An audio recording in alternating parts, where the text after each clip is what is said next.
নারীর আকর্ষণ। তুমি যদি এই ফান্দে পড়ে যাও, বিশ্বাস করো ভাই, তৃপ্ত হবে না, স্বস্তি মিলবে না।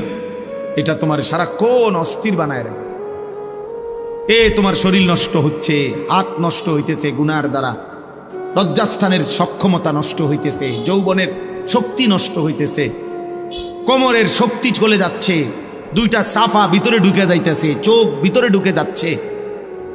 দেখতে দেখতে চেহারাটা জঙ্গলি জানোয়ারের মতো মনে হচ্ছে। তুমি হয়তো আন্দাজ করো না, কারণ তোমারে তো আর চুলের কারণে, চেহারার কারণে, তোমার এই বিদঘুটে আকৃতির কারণে কোনো ভদ্রলোক তো তোমার দিকে ফিরেও তাকায় না।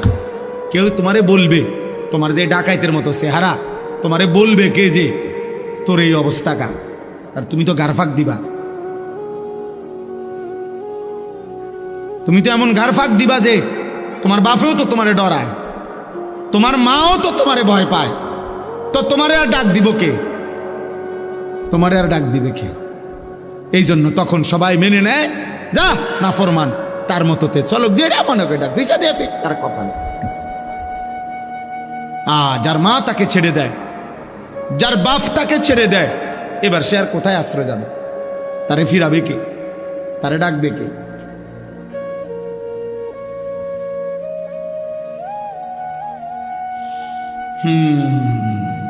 ইয়া আইয়ুহাল্লাযীনা আমানু লা তাত্তাবিউ খুতুওয়াতিশ শাইতান। এজন্য রব্বুল আলামিন বলে, মুমিন, শয়তানের পথ অনুসরণ করো না, গুনাহের রাস্তায় যেও না, তোমাকে দুনিয়াও ধ্বংস করে দিবে, আখিরাতও ধ্বংস করে দিবে। ওমান ইয়াত্তাবিউ খুতুওয়াতিশ শাইতান ফাইন্নাহু ইয়া'মুরু বিল ফাহশাই ওয়াল মুনকার। আল্লাহ বলে, শয়তানের পথ ধরলে আমি আল্লাহ বলে দিলাম, শয়তান 24 ঘন্টা তোমাকে অশ্লীলতা, নারীর দ্বারা যত গুনাহ হয় এমন গুনাহের কথাই করতে বলবে। ওয়াল মুনকার, আল্লাহর যত নিষিদ্ধ গুনাহ, সব গুনাহের মধ্যে তোমাকে লিপ্ত করে ছাড়বে, লিপ্ত করে ছাড়বে। কিতাবের মধ্যে আছে 300 বছরের আবেদ, 300 বছর বনি ইসরাইলের আল্লাহর ইবাদত করছিল, সে মানুষটাও যখন নারীর খপ্পরে পড়ছে, নিজের ঈমান আমল আখিরাত বরবাদ হয়ে গেছে, আখিরাত বরবাদ হয়ে গেছে। কিতাবের মধ্যে আছে বালআম ইবনে বাউরা নামে সাহাবীরা বর্ণনা করছে, পূর্ব যুগের একজন বড় সাধক ছিল, অনেক বড় সাধক। তার যোগ্যতা এমন ছিল, আল্লাহ তাকে এমন যোগ্যতা দিছিলেন যে সে কোনো কিছু দোয়া করিলে তৎক্ষণাৎ আল্লাহ কবুল করতেন, মুস্তাজাবুদ দাওয়া ছিল সে। কিন্তু স্ত্রীর, নারীর প্রলোভনে সে হারাম, ঘুষ, মুসা আলাইহিস সালামের বিরুদ্ধে আল্লাহর কাছে বদদোয়া করার জন্য মুসা নবীর বিরুদ্ধদের লোকদের কাছ থেকে অনেক টাকা, স্বর্ণ, রৌপ্য গ্রহণ করছে। নারীর ফাঁদে পড়ে শেষ পর্যন্ত আল্লাহ তাআলা, কোরআন শরীফে আছে দোস্ত, সূরা আরাফের মধ্যে, ওই লোককে আল্লাহ তাআলা শেষ পর্যন্ত এমন অভিশপ্ত বানাইছে যে সে মুসা নবীর বিরুদ্ধে কিছু বললেই ওই যারা তারে পয়সা দিছে বলতেছে, সে নিজে বুঝতেছে যে আমি মুসার বিরুদ্ধে কই, কিন্তু মুখ দিয়া বাইরে সবাই শোনে যে ও যারা টাকা দিছে তাকে বিরুদ্ধে কয়। বুঝেন নাই? প্রতিটা বদদোয়া উচ্চারিত হচ্ছে অগ বিরুদ্ধে। ওরা চিল্লায়া চিৎকার শুরু করে দিচ্ছে, আরে আরে আরে আরে তুই কি কও, থামো থামো, তুমি কি বলতে, তুমি আমগো বিরুদ্ধে বদদোয়া দিতে আসো। তখন সে বলছে, খোদার কসম, হে ভাইরা, আমার জিহ্বা আর আমার নিয়ন্ত্রণে নাই, আমি যতই চেষ্টা করছি মুসার বিরুদ্ধে বলতে, আমার মুখ দিয়ে তো তোমাদের বিরুদ্ধেই বের হচ্ছে। এরপরে খোদার কসম আছে, এরপরে আল্লাহ তাআলা তার জিহ্বাটা লম্বা করে ফেলছে। কোরআন শরীফে আছে যে কুত্তার মতো, ফামাসালুহু কামাসালিল কালব, কুকুরের মতো জিহ্বা লম্বা হয়ে গেছে, একবারে বুকের কাছে তার জিহ্বা চলে আসছে। কুকুরের জিহ্বা যেমন লম্বা হয়ে যায়, কুকুরের উপরে কোনো বোঝা চাপায়া দিলেও সে হাঁফায় জিহ্বা লম্বা করে, এমন করে। আবার যদি এটা সরাইয়া ফেলে, খালি পিঠের মধ্যে কিছু নাই, এমনে দাঁড়াইয়া আছে, তখনও কুত্তা জিব্বা লম্বা কইরা এমন হাফি। এরকম আল্লাহ তাআলা কোরআন শরীফ আছে, আল্লাহ তার জিব্বা লম্বা করে ফেলছে। এই জন্য দয়া করে দোস্ত, আল্লাহ তোমারে আমারে হেফাজত করছে। সারা রাত উলঙ্গ ছবি দেখার পরেও সকালবেলা মানুষের আকৃতিতে তোমারে হয়তো ঘুম থেকে উঠাইছে, কিন্তু কোরআন শরীফে একটা আয়াত আছে, ফি আইয়ি সূরাতিম মা শাআ রাক্কাবাক। আল্লাহ চাইলে যেই কোনো আকৃতি দিতে পারেন। তাফসীরের মধ্যে আছে, খোদার কসম, মুফাসসিরিন ওলামারা বলছে আল্লাহ চাইলে কাউকে মানুষের দেহ রাইখাও চেহারাটা কুকুরের মতো, শুকুরের মতো বানায় দিতে পারে। এবং এটা আল্লাহ তাআলা পিছনের জামানায় করেছেন কিনা, কুনু কিরাদাতান খাসিইন, পূর্ববর্তী অবাধ্য জাতিদেরকে আল্লাহ তাআলা শুকর বানায় দিয়েছে। ছিল তো মানুষ, আস্তা মানুষ, কিন্তু চেহারাটা শুকরের মতো, চেহারাটা শুকরের, চেহারাটা কুকুরের মতো। আল্লাহ হেফাজত করে। অতএব আজকে এতটুকু কথাই, ওয়ালাউলা ফাদলুল্লাহি আলাইকুম ওয়া রাহমাতুহু মা যাকা মিনকুম মিন আহাদিন আবাদা। আল্লাহ বলছে আমার দয়া যদি না হয়, আমার অনুগ্রহ, আমার রহমত যদি না হয়, বান্দা নিজেকে নিজে পবিত্র রাখতে পারবা না।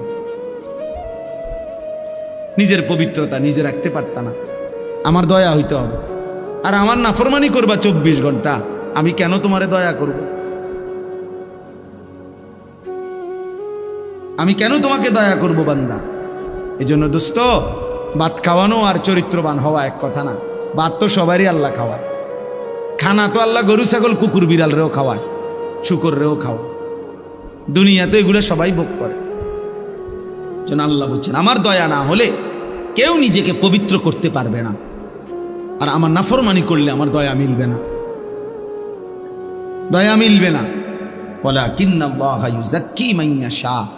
আল্লাহ বলেন আল্লাহই যাকে চান পবিত্র করে থাকেন। আল্লাহু সামিউন আলিম। আর আল্লাহ তোমাদের সব শুনতেছেন, সব জানেন। এই পৃথিবীর কেউ শোনে না। ইয়ারফোন লাগাইয়া রাত 2টা বাজে, ফজর পর্যন্ত, ভোর পর্যন্ত কোন নারীর সাথে কি বলেছ, আল্লাহ বলে বান্দা পৃথিবীর কেউ শুনে নাই, ইয়ারফোন লাগাইয়া রাখছো, আমি শুনছি, আমি শুনছি বান্দা, আমি জানি, আমি দেখছি বান্দা, সব আমি দেখেছি, আমি সব জানি, আমি সব শুনি। আল্লাহ শোনে না কখন? কথা বলে না। আল্লাহ দেখে না কখন? আল্লাহ জানে না কখন? আয়াহসাবু আল্লান ইয়াকদিরা আলাইহি আহাদ।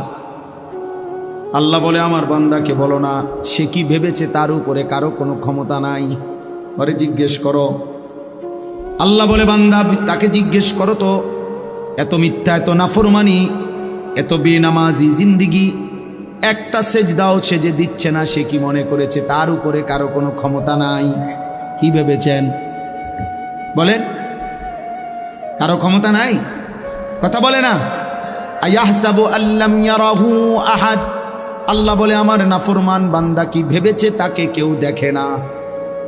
কি মনে করেন দেখে না? আলাম ইয়ালাম বিআন্নাল্লাহা ইয়ারা। আল্লাহ বলে সে কি জানে না তাকে আল্লাহ দেখে? আল্লাহ দেখে। ইয়ালামু খাইনাতাল আয়ুনি ওয়া মা তুখফিস সুদূর। আল্লাহ বলে বান্দা চোখের খেয়ানত, চোখের দ্বারা তুমি যত গুনাহ করছো আমি জানি, অন্তরে যত গুনাহ লুকিয়ে রেখেছো আমি তাও জানি, আমি জানি বান্দা। দিলের গভীরে যা তাও জানি, চোখের বাঁকা চাহনিতে দেখো যা তাও জানি। তাকায় রয়েছে এদিকে, তাকাইতেছে ওইদিকে। আল্লাহ বলে বুঝছি কি চাইছো। আল্লাহ আমাদেরকে হেফাজত করে। এজন্য প্রিয় ভাই, এই ছেলেদের এই আয়োজন আহলে সুন্নাত ওয়াল জামাত পাঠাগার, আমি আগেও এই মাহফিলে আসছি, ও বাজারের কোন কোনা দিয়া বয়ান করছিলাম, হ্যাঁ সাবরার নিচে, ঠিক না? হ্যাঁ হ্যাঁ আমার মনে আছে। আলহামদুলিল্লাহ, উদ্দেশ্য একটাই, ভালো কিছু বই পড়বে, দিনই কিছু বই পড়বে, এর দ্বারা আখলাক হবে, ওলামায়ে কেরামের একটু নসিহত শুনবে। তারা বলছে দুনিয়া বান্দা যতই চাক, আমি বরাদ্দ যে দূর রাখছি ও দূরে মিলে। তোমার আব্বা চেষ্টা করেও, তোমার 14 গোষ্ঠী চেষ্টা করেও এর চাইতে বেশি দিতে পারবে। ওইটুকু দুনিয়াই মিলবে যেটুকু আল্লাহ লিখে রাখছে।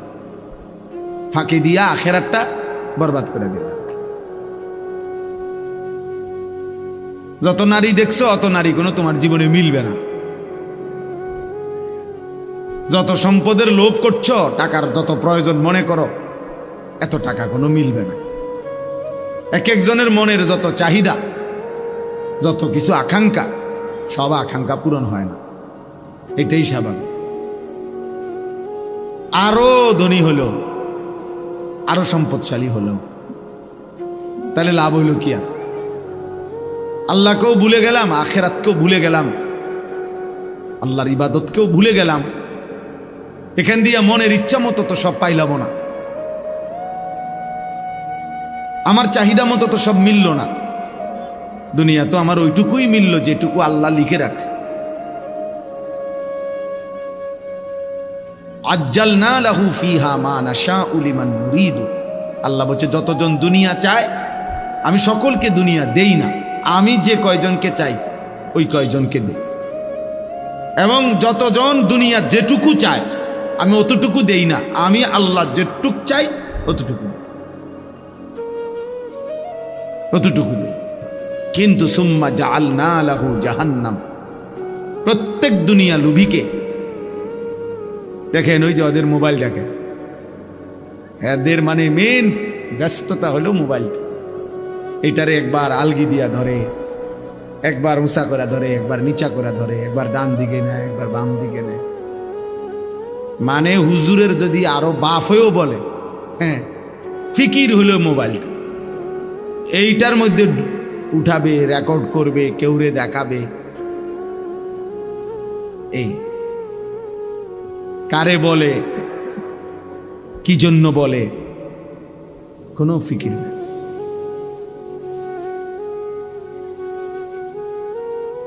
এটাই আমার জীবনের বড় আফসোস। আমি সব সময় বেশি আফসোস করি যে মানুষ তো মাঝে মধ্যে একটু স্থির হয়। মানুষ তো একেবারে মাতাল লোকও তো মানুষে মাঝে মধ্যে তালাইয়ে যে নেশা করে, নেশাখোর, সেও তো 24 ঘন্টা নেশা করে না। মাঝে মাঝে তার নেশার ঘোর কাটে, স্বাভাবিক হয়। যখন আবার নেশা করে তখন হয়তো মাতাল হয়।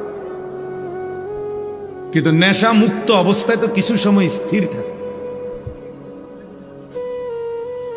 কিন্তু মোবাইলের আসক্ত এই নেশা করে 1 মিনিট থামে না, 1 মিনিটও থামে। রাত নাই, দিন নাই, সকাল নাই, একটাই কাজ, একটাই ফিকির, একটাই জীবন, একটাই স্বপ্ন, একটাই জীবন। 24 ঘন্টা মোবাইলটা। কি বাথরুম, কি পেশাবখানা, কি খাদ্য খাবার, ঘুম, ঘুম থেকে উঠা, ঘুম থেকে যাও, ঘুম যাওয়া। জীবনটা যেন অক্টোপাসের মতো বেঁধে ফেলছে, শয়তান বেঁধে ফেলছে। আফসোসের বিষয় ভাইয়া, আফসোসের বিষয়। মাঝে মাঝে তো আলাদা হওয়া উচিত গুনার থেকে, যে সারা দিন রাত মোবাইল এটা দিয়া করিটা কি? আমার কি কোনো আল্লাহ নাই? আমার কি কোনো রাসূল নাই? আমার কি মৃত্যু হবে না? আমার কি আখিরাত হবে না? আমি এখন আসতেছি বাখরনগর, কোম্পানিগঞ্জের পরে পরে যে স্টেশন, ও প্রাইভেট কার বাড়ি দিছে অটোতে, মনে একজন লোক দেখছি পড়ে রয়েছে, জ্যাম বাইজা গেছে, টমাটার মাচার পানি দিতেছে। এই জিন্দিগি। যে যখন আহত হয় তখনই মনে পড়ে যে আল্লাহ, পাওটা যখন ভাঙ্গা যায়, হাতটা যখন ছুটে যায়, মোটরসাইকেলটা যখন অ্যাক্সিডেন্ট করে তখনই মনে পড়ে আল্লাহ বলতে কিছু আছে, তখনই শুধু আল্লাহকে ডাকার কথা মনে। আর নাই তো এর আগে মাতাল একবারও ভাবে না যে এই রোডে তো আরো মানুষও গাড়ি চালাইতেছে, আমি মোটরসাইকেলটা একটু সাবধানে চালাই। এটা তো আর আমাগো বাড়ির উঠান না। সিদ্ধান্ত এটাই, যতক্ষণ আল্লাহকে যেন বলছে, আল্লাহ যতক্ষণ পর্যন্ত তুমি ঠ্যাং ভাঙ্গা না দিবা, মাথা না ফাটাইবা, ততক্ষণ চালাবো। যতক্ষণ পর্যন্ত আল্লাহ জীবন যৌবন ধ্বংস করে না দিবা শরীরের সক্ষমতা, ততক্ষণ দেখতে থাকবো না।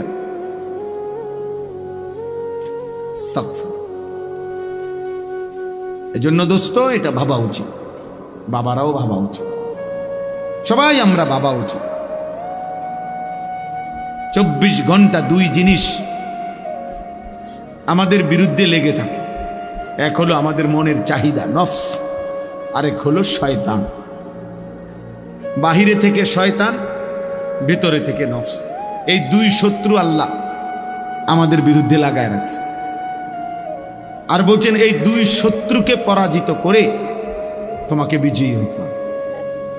এরপরে জান্নাত। জান্নাত এটা মামুলি না। জান্নাত দুইটা রুম আর একটা বারান্দা না। জান্নাত শুধু এক তরকারি আর ডাইল আর আলু ভর্তা দিয়ে ভাত খাওন না। জান্নাত শুধু 2-4 আইটেমের ফল ফলাদির নাম না। জান্নাত অনেক। ইজা রাআইতা সাম্মা রাআইতা নাঈমান ওয়া মুলকান কাবীরা। আল্লাহ বলেন আমার বান্দা যখন জান্নাত দেখবে কেবল দেখতেই থাকবে, বারবার চোখ ফিরাইয়া ফিরাইয়া দেখবে। দেখতে দেখতে সে বুঝবে তাকে আল্লাহ তাআলা নিয়ামতে ভরা এক বিশাল সাম্রাজ্য দান করেছে। মুলকান কাবীরা, বিশাল সাম্রাজ্য, বিশাল এরিয়া না, বিশাল সাম্রাজ্য। সবচেয়ে ছোট জান্নাত আল্লাহ নবী সাল্লাল্লাহু আলাইহি ওয়াসাল্লাম বলছেন 10 দুনিয়া বরাবর। 10 দুনিয়া বরাবর। সর্বশেষ যেই লোক জান্নাতে যাবে তার জান্নাত। আমরা যেমন নবীকে বিশ্বাস করি, খোদার কসম এই কথাও আমি কমপক্ষে ইয়াকিনের সাথে বিশ্বাস করি। আলহামদুলিল্লাহ। কারণ আমরা বিশ্বাস করি আল্লাহর এই কথা, রসুলের এই কথার মধ্যে এক জাররা পরিমাণও সন্দেহ নেই। তোমরা বেনামাজি যুবক, তোমাদের সন্দেহ হইতে পারে, তোমরা আসলে আল্লাহর ব্যাপারে সন্দিহান, এই জন্য সেজদা দাও না। তোমাদের কলিজায় এটা আছে হয়তো যে আল্লাহ বলতে কিছু নাই, অবশ্যই। এই জন্য ও সন্দিহান মূলক, ও আখিরাতের ব্যাপারে সন্দিহান, ও নবীজির এই কথাগুলোর ব্যাপারে তার সন্দেহ আছে। এই জন্য সে স্বাভাবিকভাবে হাসি খুশি মুডে ঠান্ডা মাথায় নামাজও পড়ে না, সেজদাও দেয় না, অনবরত গুনাহ করছে, গুনাহ করছে, গুনাহ করছে। আস্তাগফিরুল্লাহ। নাই তো কমপক্ষে একটা যুদ্ধ করতো। গুনাহ আমার নাই, আমি বলি নাই, আমি কোনো বেহেশতের থেকে আইছি না, এখন আসছি ক্যান্টনমেন্ট থেকে। বুঝেন নাই কথা? আমি কোনো বেহেশতের থেকে আইছি না, গুনাহ আমার নাই, আমি এটা বলি নাই। কিন্তু এটা কেমন গুনাহ যে 24 ঘন্টা, 24 বছর, 12 বছর, 10 বছর, 1 বছর এক তালে, এক রঙে, এক ঢঙ্গে গুনাহ। এটা কি ধরনের নাফরমান ভাই? এ তো গাদ্দার, এ তো চূড়ান্ত বেয়াদব, এ তো নিকৃষ্ট বেয়াদব, এ তো হাইওয়ান, এ তো চতুষ্পদ জন্তু, যে গুনাহকে স্বাভাবিক বানায় নিছে। মিথ্যা বলে প্রতিদিন, চুরি করে প্রতিদিন, নারী দেখে প্রতিদিন, জিনা ব্যভিচারের দৃশ্য দেখে প্রতিদিন, সুদ খায় প্রতিদিন, ওজনে কম দেয় প্রতিদিন, কাস্টমারকে ঠকায় প্রতিদিন, হালাল হারামের কোনো পার্থক্য নাই প্রতিদিন, বিড়ি সিগারেট খায় প্রতিদিন, নাচ গান টেলিভিশন নর্তকী দেখে প্রতিদিন, কথায় কথায় গালি দেয় প্রতিদিন, ফজরের নামাজ পড়ে না প্রতিদিন। এই কি সাধারণ পাপী মনে করছেন? তো সীমালঙ্ঘনকারী, এ তো সীমালঙ্ঘনকারী, এ তো বেয়াদব, এ তো গাদ্দার। এই জন্য হাদিসে আছে আল্লাহর নবী সাল্লাল্লাহু আলাইহি ওয়াসাল্লাম বলছেন, কুল্লু উম্মতি মুআফান ইল্লাল মুজাহিরিন। আমার উম্মতের সমস্ত পাপীর গুনাহ তওবা করলে আল্লাহ মাফ করে দিবে, কিন্তু গুনাহকে যে প্রকাশ্যে করে বেড়ায়, গুনাহকে যে স্বাভাবিকভাবে করে বেড়ায়, গুনাহকে যে ধারাবাহিক করে বেড়ায়, সবার সামনে হাসতেছে, গালি দিতেছে, হাসতেছে, টেলিভিশন দেখতেছে, হাসতেছে, বিড়ি সিগারেট খাইতেছে, হাসতেছে, সুদের লেনদেন করতেছে, মানে গুনাহকে একদম প্রকাশ্য খুললাম খোলা, অর্থাৎ একেবারে দিবালোকের মতো স্বাভাবিকভাবে, লজ্জা সংকোচ, একটু লজ্জিত, কোনো অনুভূতিও নাই। আল্লাহর নবী বলছে এমন নাফরমান উম্মতকে আল্লাহ মাফ করবেন। হাদিস, এটা হাদিস। সামনে দিয়া বয়স্ক লোক যায়, দাদা যায়, নানার বয়সী লোক যায়, আলেম ওলামা যায়, ওমা এই নাফরমান দাঁড়াইয়া আছে যে দাঁড়াইয়া আছে, এই মোবাইল দেখতেছে যে দেখতেছে, তার সামনে দিয়া মনে 30 জন লোক মসজিদে ঢুকছে, নামাজে গেছে, ওরা নামাজ পইরাও আবার মসজিদ থেকে বের হইয়া এদিক দিয়া গেছে, কিন্তু এই অপদার্থ মোবাইল টিপতেছে তো টিপতেই আছে।